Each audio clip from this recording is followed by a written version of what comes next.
Baik, kita kembali. Tadi nama Mas Haris sudah disebut-sebut. Ya, kalau boleh saya beri komentar. Boleh, dikit. bisa berdiri. Bagaimana tanggapannya? Makasih, Bang Nasir. Selamat malam. Jadi ketemu di sini ya. Assalamualaikum. Salam. Salam. Begini, kebetulan saya menjadi salah satu pembicara pada launching buku Tadhkirah di Taman Ismail Marzuki pada bulan Januari tahun 2013. Dan apa yang Anda kutip itu interpretasi sebenarnya dari media. Tapi yang penting begini, yang pertama ingin saya katakan bahwa kita tidak sepakat terorisme ada di Indonesia.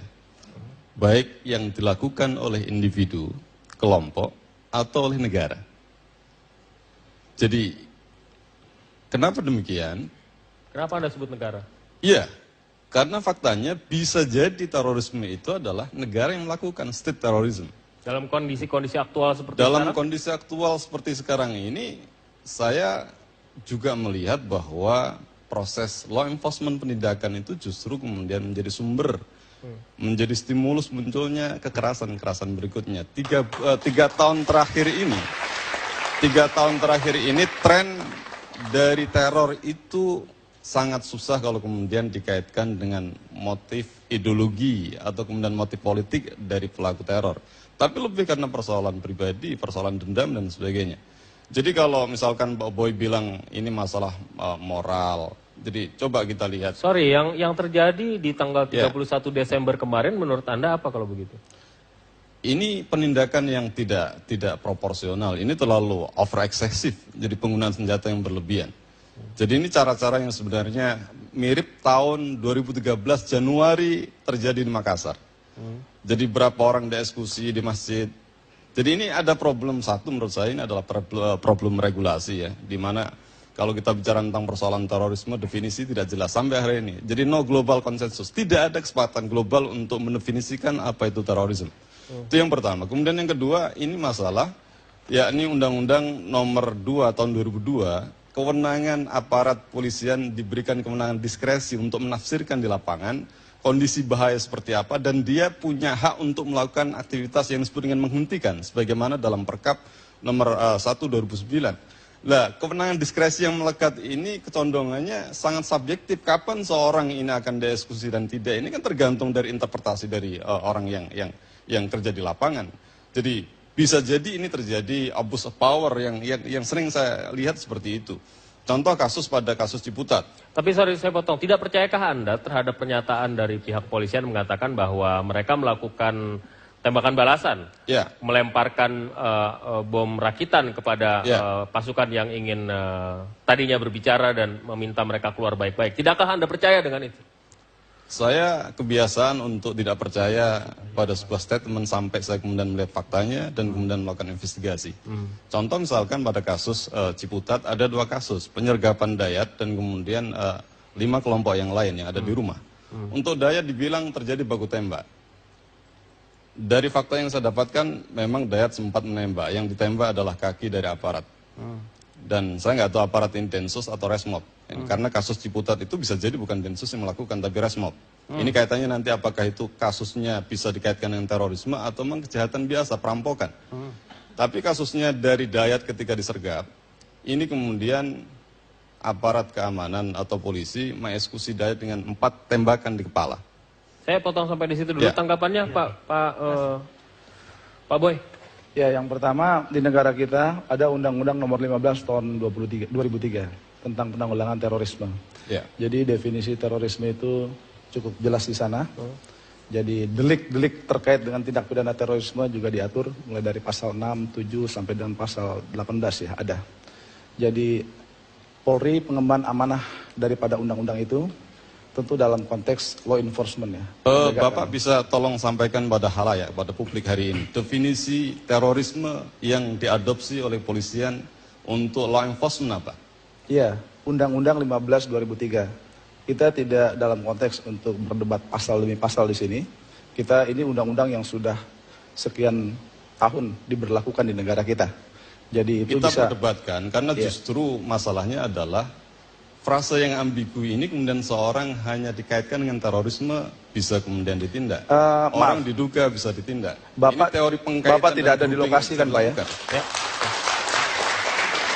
Pendapat Bapak saya hargai, tapi Bapak tidak ada di lokasi.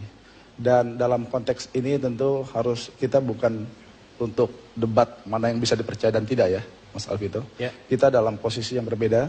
Saya posisi mewakili negara di sini, yang tentunya harus menjalankan tugas-tugas rakyat, Pak. Kita ngomong begini karena cinta kepada aparat supaya kemudian dia tidak melanggar moral. Benar, kalau Pak. Di undang-undang kan dinyatakan bahwa penindakan juga harus memperhatikan aspek moral.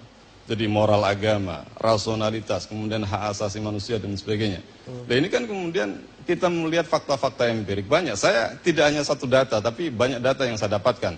Contoh sebelum kasus Ciputat misalkan adalah penggerbekan yang ada di Tulungagung. Nama yang sama Hidayat. Jadi orang Lamongan Blimbing Berontong.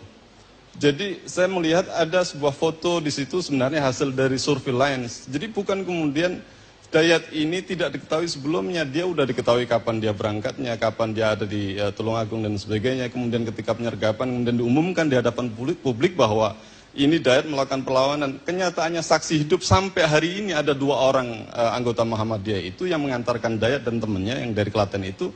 Tidak ada baku tembak, dia didekati dengan salah satu anggota polisi. Saya nggak tahu ini apakah satgasnya BNPT atau Densus.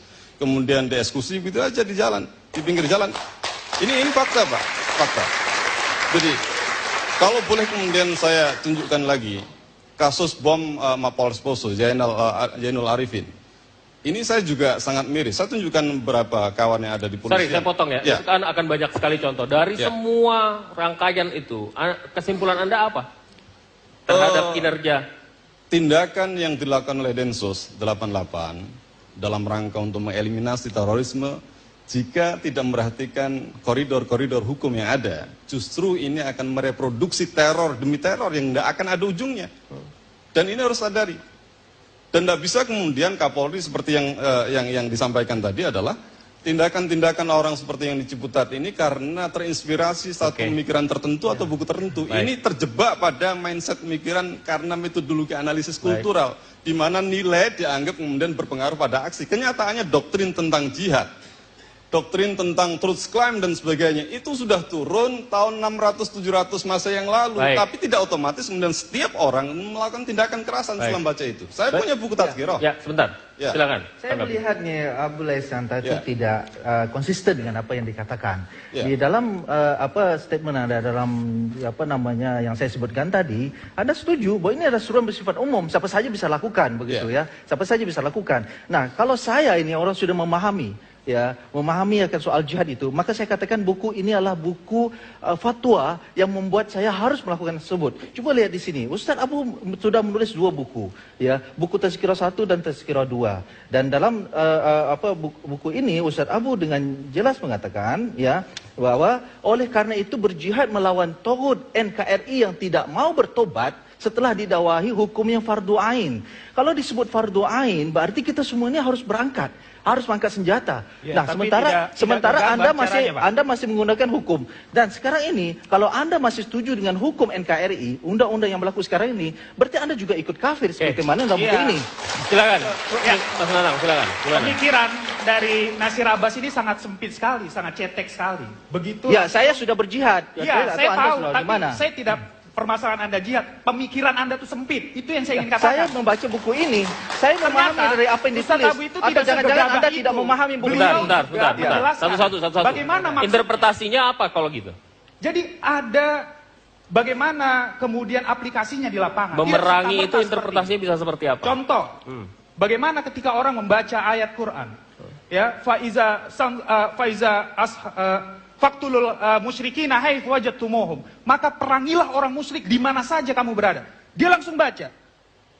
Kemudian langsung saja dia melakukan apa begitu? Quran yang cuma 114 surat saja, tafsirnya berjilid-jilid. Terus Anda seenaknya saja yang juga belum tentu pemahaman Anda sejalan dengan Ustaz Abu. Itu masalahnya. Anda berbeda pemahaman dengan Ustaz Abu, silahkan. Nggak jadi soal. Di sini Ustaz Abu mengatakan, kami siap diskusi. Kami siap dialog. Kalau saya mulai dari pertanyaan yang sama yang sempat diajukan kepada rekan kita tadi ya. Assessment saya terhadap peristiwa tanggal 31 Januari itu. Desember itu adalah bagi saya ini extrajudicial killing ya. Jadi bahasa Indonesianya apa? Bahasa Indonesianya itu pembunuhan ya yang tidak bisa dibenarkan secara hukum. Yang sesuai dengan hukum cuman berlebihan. Ya, makanya extrajudicial killing menurut saya begitu.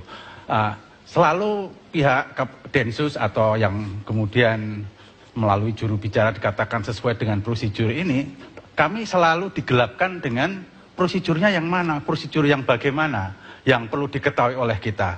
Yang kita ketahui ada prosedur melakukan tembak mati itu adalah apabila ada ancaman nyata, immediate danger, yang betul-betul mengancam jiwanya si penegak hukum itu. Apakah ada seperti itu? Itu nanti dijawab nanti Pak, kami akan kembali sesaat lagi, tetaplah bersama kami.